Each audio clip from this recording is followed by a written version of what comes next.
The moment I kicked my sister's boyfriend out of our house, I thought the nightmare was over. I didn't realize I'd just pulled the pin on a grenade that would detonate 3 years later. He didn't scream. He didn't fight. He just looked at me with those hollow predator eyes and smiled. I knew then that he wasn't finished. Not with me. Not with my family. I'm not a man who folds easily. I've worked my whole life to build a stable home, to protect the people I love. When I took my sister in, I did it to save her.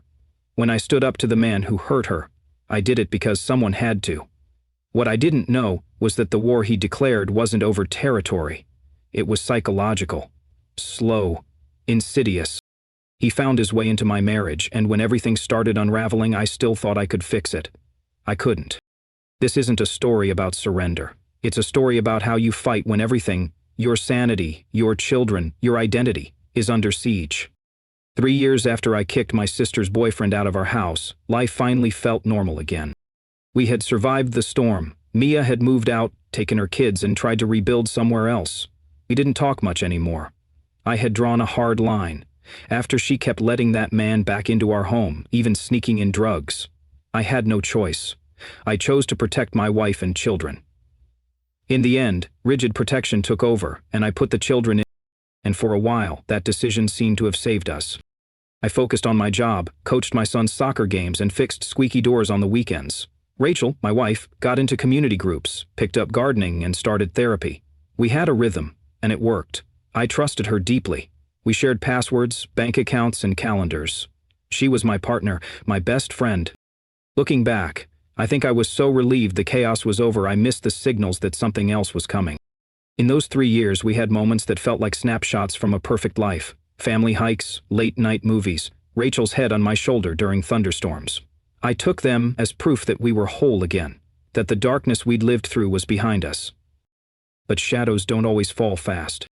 Sometimes they creep in slowly, barely noticeable until they cover everything. The first shift was subtle. Rachel became distracted. Not cold, just preoccupied. She started spending more time online, saying she was reading psychology blogs or talking to support groups. I didn't think much of it. After everything we dealt with, it made sense she'd want to process, heal, and learn. I supported her. But over time, her language started to change. She'd say things like, "You're not owning your emotional labor," or "That's your trauma response." At first, I nodded along, curious, then concerned, then confused. One night she told me she wanted to separate our accounts, not just financially but digitally. She said she needed privacy to grow. That felt odd, considering we'd always been open, but I didn't push back. I believed in giving space. I wanted her to feel safe, empowered. Then came the rules. I wasn't allowed to be in the house during her work-from-home hours. I was asked not to speak unless she initiated conversation. If she wanted to talk, I had to sit on the floor, legs crossed, partially covered by a blanket, to make myself smaller so she could feel safe. It was bizarre. But she insisted it came from her therapist. It didn't feel like growth. It felt like erasure. And still, I tried. I adjusted, accommodated, and reassured. I thought she was just going through something and that my patience would help. But the more I gave, the more I disappeared. My wife wasn't my wife anymore. She was someone else entirely. And I didn't understand who had gotten to her or why she suddenly saw me as the enemy. But I'd learned soon enough. It wasn't over, not even close. There was a weekend in late spring when it became impossible to ignore. We had planned to go on a family hike, just the 4 of us. It had been months since we'd done anything together, and I was looking forward to it. I packed snacks, filled the water bottles, and even picked a new trail Rachel had mentioned in passing. But that morning she wouldn't come downstairs. She sent me a long text from the bedroom, listing all the ways I had failed to make her feel emotionally safe during the week. She said I was performing goodness, that the hike was an attempt to manipulate her into believing I was a better husband than I truly was. I stood in the kitchen, stunned, phone in hand. The kids were already in their shoes, excited. I told them plans had changed. We stayed home, and I told myself I just had to ride it out.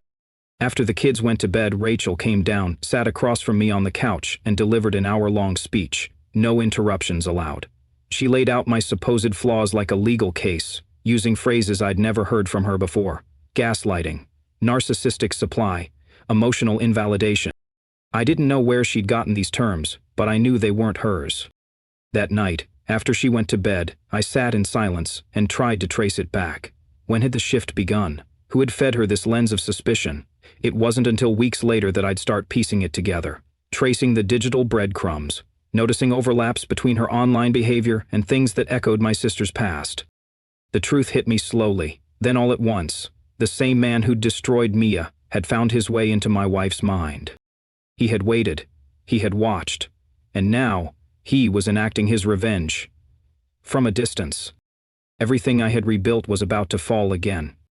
But this time it would hurt more, because this time it was Rachel holding the hammer. Rachel's surgery was supposed to be a routine outpatient procedure. Nothing life-threatening, just a medical necessity. She came home groggy and sore, and I did everything I could to take care of her. Cooked her meals, managed the kids, cleaned the house, even took a few days off work. But something in her never came back.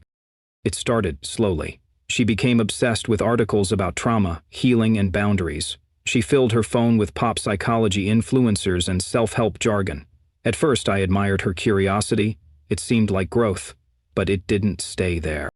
She began to speak to me like a case study. If I asked her how her day was, she'd say I was projecting neediness. If I suggested dinner plans, she'd accuse me of performative affection. When I once said I felt lonely, she responded, "You're just seeking narcissistic supply." I wasn't talking to my wife anymore. I was talking to some kind of mirror, reflecting words that weren't hers. Soon, she was rewriting our shared history, things we once laughed about. Silly arguments, parenting wins, romantic weekends, were suddenly framed as examples of emotional neglect. She began saying she'd been trapped in a toxic dynamic for years, and that she was only now waking up. She demanded new rules in the house. I wasn't allowed to comment on her decisions. I couldn't speak unless she asked me to. If she wanted to talk, I had to sit quietly, sometimes literally on the floor, under a blanket, to make myself less threatening. If I tried to defend myself, she said I was gaslighting her. Every night became a tribunal. She'd talk at me for hours, dissecting things I'd supposedly done, usually vague, non-specific acts of harm, without allowing me to respond. If I cried, she accused me of emotional manipulation. If I sat silently, she said I was stonewalling. There was no right way to exist. She started locking her phone, changing passwords, and asking to dissolve our shared digital accounts. Friends we once shared began acting distant. Later I learned she'd been telling them I was emotionally abusive and manipulative. She'd been building a new narrative, and I wasn't part of it. The worst moments came during her episodes. One night, she fell asleep on the couch after screaming at me for an hour. When she woke, she claimed I'd been arguing with her the entire time she slept, manipulating her in her dreams. She was fully convinced I'd mentally abused her in her sleep. No matter how calmly I spoke, how much evidence I had, she wouldn't believe me. She started accusing me of things I hadn't done, of stalking her, of yelling, of threatening. Meanwhile, it was her voice that shook the walls, her hands that threw dishes, her phone buzzed endlessly with secret conversations. I didn't recognize the person she'd become. She was cold, paranoid, and distant, and any effort I made to reach her was used as proof of my control. I felt like I was living in a distorted funhouse mirror, where everything I did was twisted into malice. My children started to notice. One of them asked me, "Why is Mom always mad at you?" That broke me. I stopped sleeping, I stopped eating, I walked on eggshells every minute of the day, and still, I loved her. I thought, if I just held on long enough, the real Rachel would come back. But the woman in my home wasn't Rachel anymore. She was a weapon, and someone else had pulled the trigger. The days blurred together. I began to lose track of time, of my own thoughts, of what was real and what wasn't. Rachel would accuse me of things I had no memory of. Detailed scenarios, entire conversations she claimed we'd had where I supposedly lied, manipulated, and betrayed her. But I remembered none of it. Sometimes they were events that clearly didn't happen, but she insisted they had, and that I was either gaslighting her or had dissociative memory from my abusive tendencies. She once claimed I had screamed at her in front of the kids, called her names, and slammed a door. I was at work that entire evening. She refused to believe it, even when I showed her time-stamped messages and security footage of me not being home. "You probably edited it," she said. No proof was good enough. No fact mattered. It was her reality, or none at all.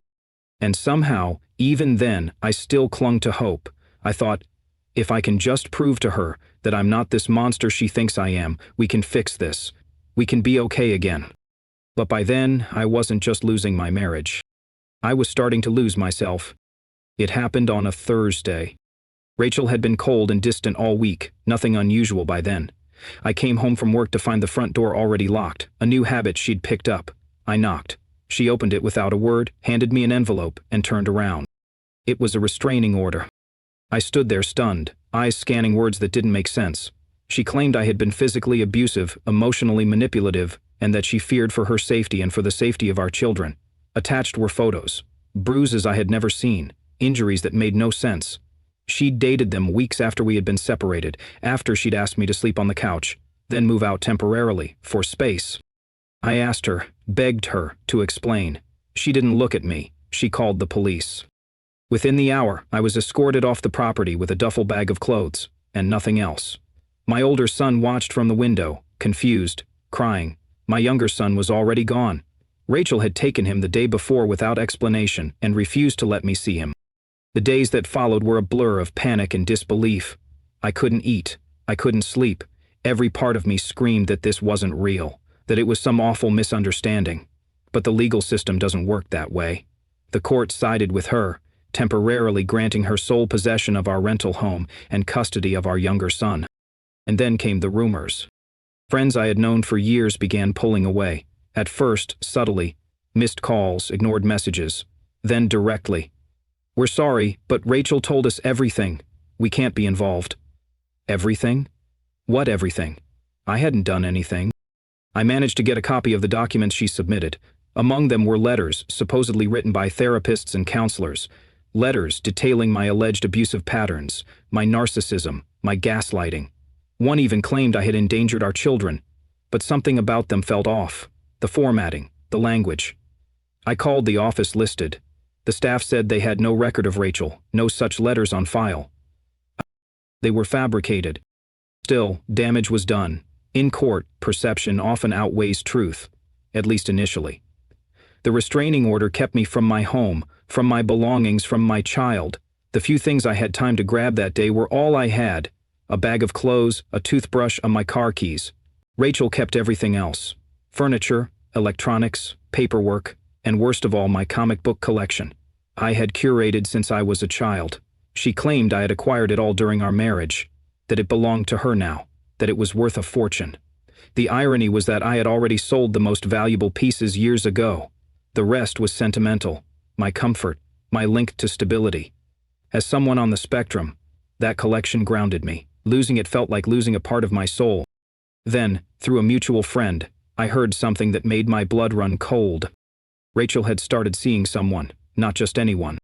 My sister's ex. The man I had kicked out of my house 3 years ago, the man who'd destroyed my sister's life, the man who had once looked me in the eye and said he'd take everything from me. He was living with her.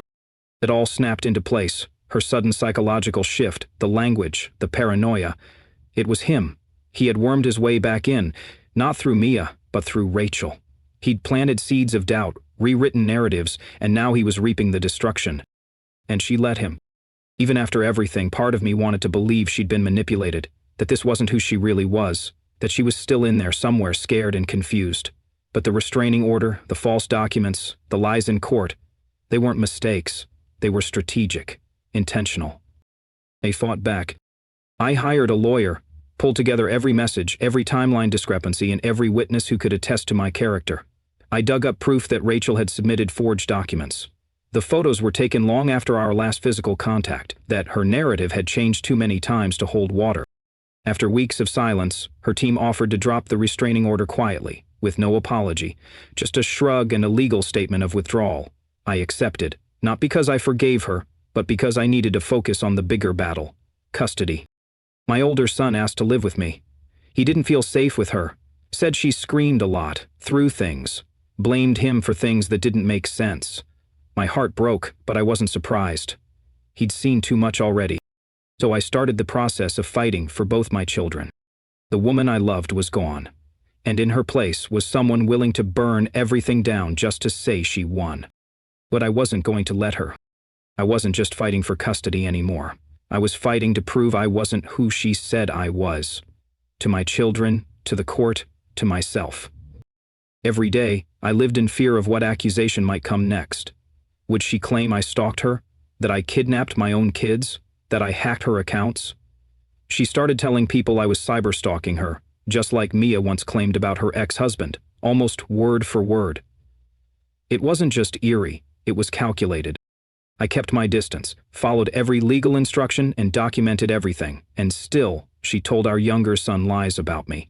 That I was dangerous, that I'd hurt her, that I didn't care about him. They tore me apart. The nights were the worst. I'd lie awake, staring at the ceiling, wondering how we got here. How someone I had once trusted with my heart, with my children, with my soul could turn into a weapon wielded by someone so cruel. But even in the darkest moments, I refused to disappear. I refused to let the story end with her lies. I was going to reclaim my name, my children, and whatever pieces of my life I could gather. Even if that meant building everything again from rubble. There's a kind of silence that follows destruction, not peaceful, but hollow. That was my world after the restraining order, after the lies, after the eviction from my own life. I would wake up each morning in the unfamiliar silence of a borrowed couch or a cheap motel bed, forgetting for half a second that I no longer had a home. Then the reality would crush me all over again. Rachel kept everything, our house, our furniture, my tools, my clothes, but what hit me hardest was the collection, my comic books. I had built it since I was 8, thousands of issues carefully bagged and sorted. They weren't valuable to most people, but they were my grounding space, my sensory and emotional lifeline. They helped me cope, kept me centered, especially in the chaos of the world. She refused to return them, claimed she never had them, claimed I gave them to her. I begged through legal channels, but all I got were more accusations, harassment, control, obsession. No matter how respectful, how quiet, how legally appropriate I was, the response was the same: hostility and revisionist history. My name was Mud. People I'd known for years wouldn't look me in the eye. Neighbors crossed the street. Mutual friends vanished. And online? She was painting me as a manipulator, an abuser, a narcissist. I had no voice, no platform, no way to respond. And, even if I did, I wouldn't have. I still thought, maybe she'd come around. Maybe the fog would lift. But each week made it clearer. Rachel was committed to her narrative. Her alliance with Mia's ex only deepened. She didn't just believe his lies, she embodied them.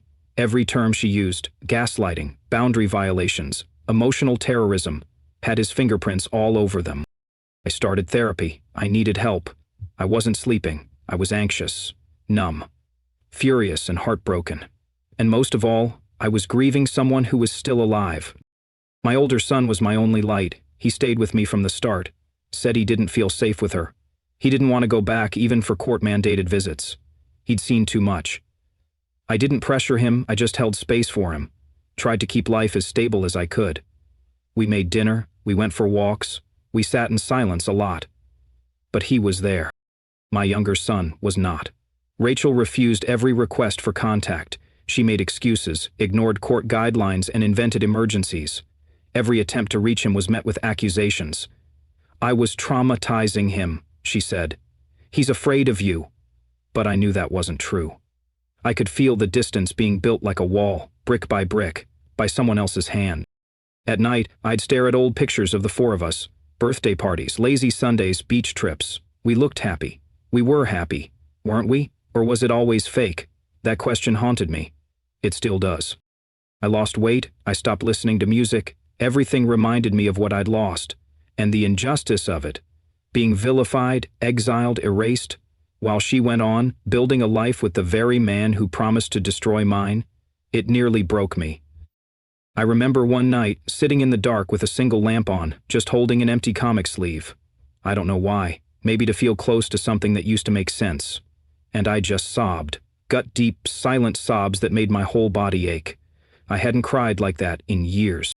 This wasn't just heartbreak, it was betrayal layered on betrayal, a reality warped so deeply I couldn't tell which way was up anymore.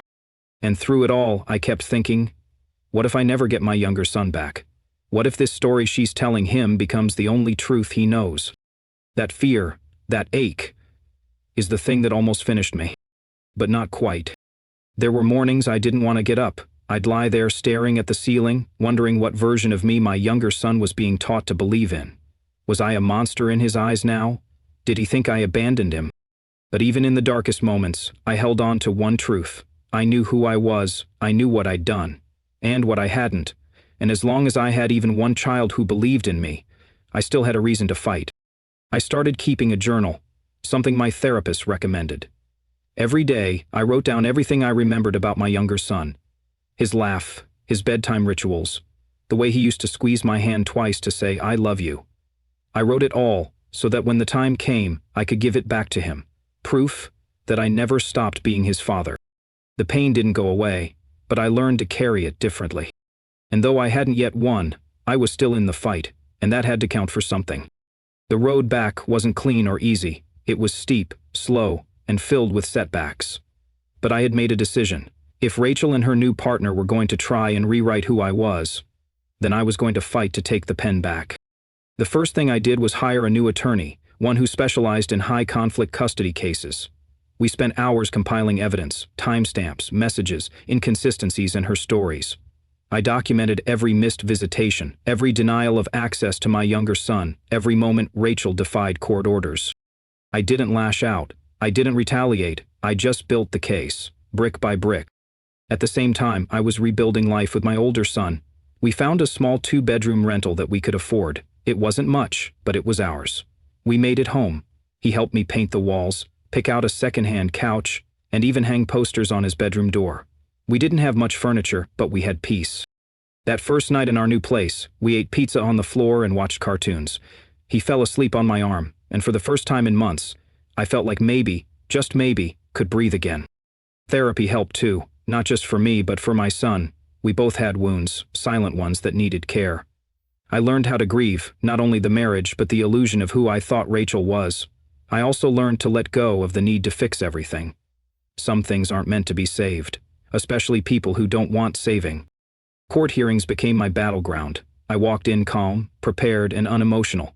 I watched as her stories twisted and tangled, sometimes contradicting themselves. My lawyer presented our case methodically. We showed how she'd forged letters from therapists. We showed how the bruises she claimed came from me were photographed weeks after I'd left the house. We presented logs of messages where she described feeling empowered after I was gone. The judge started to see through it. Slowly, visitation rights were restored. At first supervised, then expanded. My younger son was hesitant at first, nervous, unsure. But then he saw his brother, saw the house, saw me. He remembered the dad who used to tuck him in, who read the same bedtime story 3 times in a row just because he asked. He smiled, and in that smile I saw the crack in the wall between us. I didn't push. I didn't beg. I just kept showing up, week after week, being steady, being soft, being real. Over time, the fear in his eyes faded, the hugs got tighter, the silence turned into questions, and one day, he said he wanted to stay overnight. That was the night I cried again, but this time, it wasn't out of grief, it was relief. Life didn't magically get easier, bills still piled up, court dates kept coming, and Rachel didn't stop trying to control the narrative. But I had something now that I didn't before: truth and momentum. Friends who had ghosted me started to check in again. A few even apologized. I didn't know the whole story, they said. I didn't blame them. They'd only heard one side. But now, they were starting to see the other. I found part-time freelance work I could do from home so I could be there for the boys. We built routines again. Homework, dinners, movie nights. I even let them each pick one plant for the living room. They named them. Silly stuff, but it made the house feel alive. And through it all, I kept writing in that journal, not out of desperation anymore, but to document the healing. For me, for my sons, for the day when they'd ask what really happened, and I'd be ready to answer with clarity and calm. I was far from whole, but I wasn't shattered anymore. I was learning to live in the after, and I was discovering that rebuilding isn't about replacing what you lost. It's about becoming someone who can stand in the storm and still choose love. Every single day. There were still bad days, flashbacks, nights when I stared at the empty space on the shelf where my comics used to be and felt the sting of what was taken. But even on those days, I got up. I made breakfast. I walked my son to school. I kept showing up for him and for myself. That's what recovery looked like, not some grand moment of triumph, but 1,000 quiet choices to keep going. And with every one of those choices I came back to life. The court became my proving ground, not because I wanted vengeance, but because it was the only place left where truth still had a chance to speak. My attorney and I built a case that wasn't just solid, it was undeniable. We had proof of document forgery, we had timeline inconsistencies, we had audio messages, screenshots, and expert witnesses ready to dismantle every fabricated claim. And this time, the judge listened. It started with the therapist letters Rachel had submitted. My lawyer presented the originals, verified by the clinics, next to the forgeries Rachel used in court. Same letterhead, completely different content. The courtroom grew quiet as the discrepancies were pointed out line by line. Then came the bruises. Medical experts testified that they were inconsistent with the time frame Rachel alleged. Some photos were altered, others had metadata showing they were taken weeks after I'd left the house. Rachel tried to pivot, said she was confused, that she was traumatized. But even her own lawyer began to withdraw mid-hearing, asking for delays, filing motions that clearly showed cracks in their strategy. And through it all, I never raised my voice. I sat there, calm, collected, focused, not on revenge but on reclaiming my life. I spoke once when the judge asked me directly why I had pursued this case so relentlessly. I looked her in the eyes and said, "Because my sons deserve to know the truth, not a version of it, the whole truth." That's when everything shifted. By the time closing arguments came, Rachel was flustered, angry, and defensive. Her credibility was unraveling in real time. The judge didn't issue a ruling that day, but everyone in the room knew where it was going. A week later, the court awarded me primary custody of both children. Rachel was granted visitation under supervision. The judge cited significant concerns over emotional manipulation and custodial misconduct. She also ordered the immediate return of all property previously ruled as mine, including the comic books, the heirlooms, and the documents. Whether I'd ever actually see them again was uncertain, but the ruling itself was a declaration. She had crossed the line. I didn't celebrate. There was no champagne, no vindictive text, no public declaration. I just took my sons home, cooked their favorite dinner, and sat at our small kitchen table watching them eat. That was enough. Friends and even a few family members told me I should go after her, sue her for defamation, emotional damages, and theft. But I didn't. Not because she didn't deserve consequences, but because I didn't want to live in that energy anymore. I didn't want to keep playing a game she designed to hurt.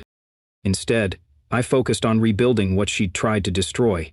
My name, my children's sense of stability, our collective peace. I kept all the court documents, filed neatly in a locked cabinet. I taught my boys how to check sources, how to question narratives, and how to protect themselves from manipulation without becoming cold. The hardest part was explaining to them why their mom did what she did. I told them the truth, as gently as I could, that sometimes people get hurt so badly they start hurting others, that fear makes people lie, that love, when mixed with pain, can become dangerous. And I told them I forgave her. Not because she asked for it, not because she changed, but because forgiveness was the only way I could move forward without dragging her shadow behind me. Months later, I got a letter from one of the social workers involved in our case. It said, simply, "You handled this with more grace than I've ever seen. Your kids are lucky to have you." That letter's framed in my hallway. I didn't win by beating her, I won by refusing to become her, by choosing truth when it would have been easier to retaliate, by standing tall when everything in me wanted to crawl away. That, to me, is the only kind of victory worth having. Rachel, on the other hand, wasn't ready for the consequences. Her social circle shrank quickly. Some of the very people who once rallied behind her now kept their distance. Others confronted her, demanding answers she couldn't give. But I said nothing. I didn't engage, didn't smear her name. I knew my silence spoke louder than any accusation. What mattered was the change I saw in my children. My older son laughed more. My younger son began to open up again. We started family traditions. Sunday breakfasts, Friday movie nights. Slowly, our little rental house began to feel like a home, filled with healing. One afternoon, my younger son came to me and said, "Dad, I know you never hurt Mom. I remember how you always tried to keep us calm." I didn't cry in front of him. But after he went to bed, I sat on the porch and let the tears fall. Not of sorrow, but of relief. I had fought for years, not just in court, but against the lies, the shame, the hopelessness. And now, sitting quietly in the dusk with the wind in the trees, I knew that I had finally turned the tide. Not by force, but by simply refusing to become what they said I was. In the months that followed the custody ruling, the cracks in Rachel's life widened. Reports began to surface: missed visitations, erratic behavior during supervised time, late pickups, emotional outbursts in front of staff. Social workers noted that she often contradicted herself during check-ins.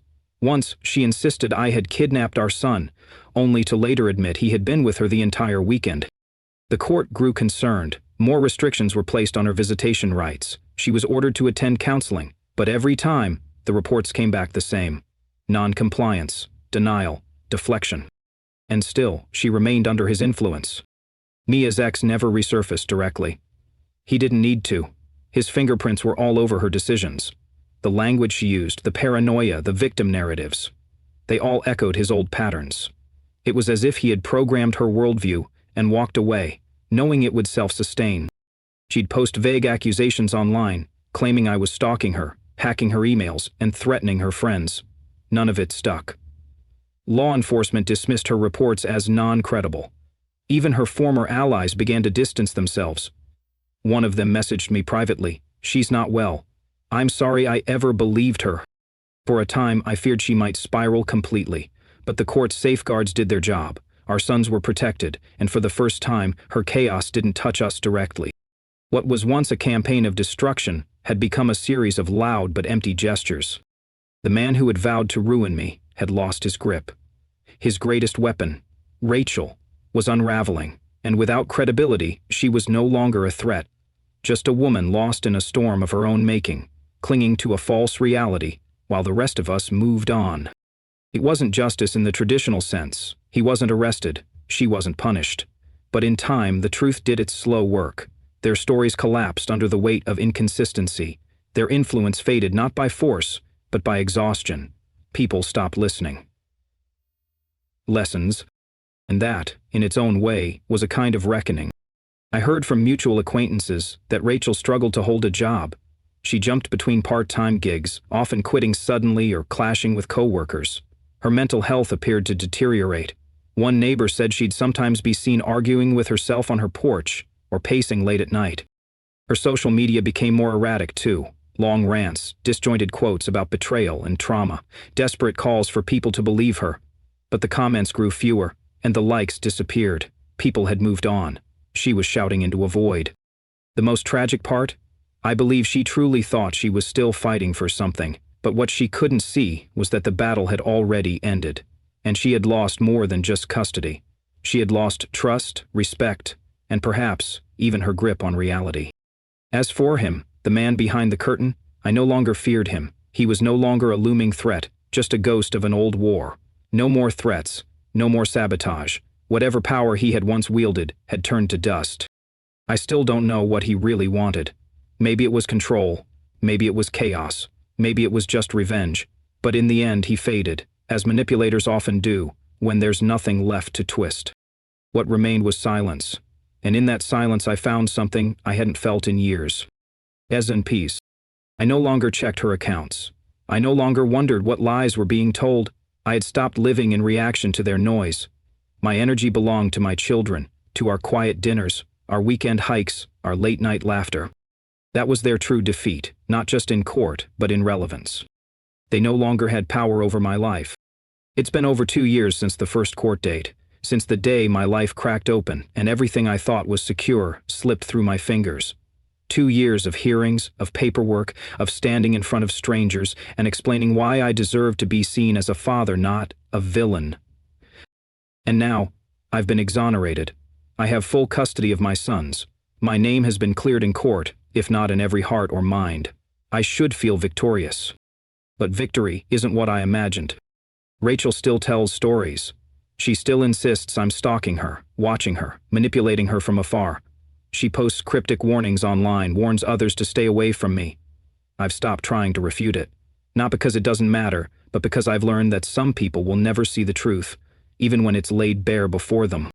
What breaks me most isn't the lies. It's that she still lives under someone else's control. Someone who planted the seeds of fear and twisted love in her mind and left her to rot. I wish I could have saved her. Not for me, but for the mother of my children. For the woman I once believed in. But I've accepted now. You can't rescue someone who doesn't want to be rescued. You can only protect what you can reach. And for me, that's my sons. We talk about truth in this house. We talk about feelings, mistakes, and choices. I don't pretend to be perfect, but I try, every single day, to model integrity, patience, and healing. I want them to grow up knowing what respect looks like, what honesty feels like, what love without manipulation can be. And yet, there are things I still grieve.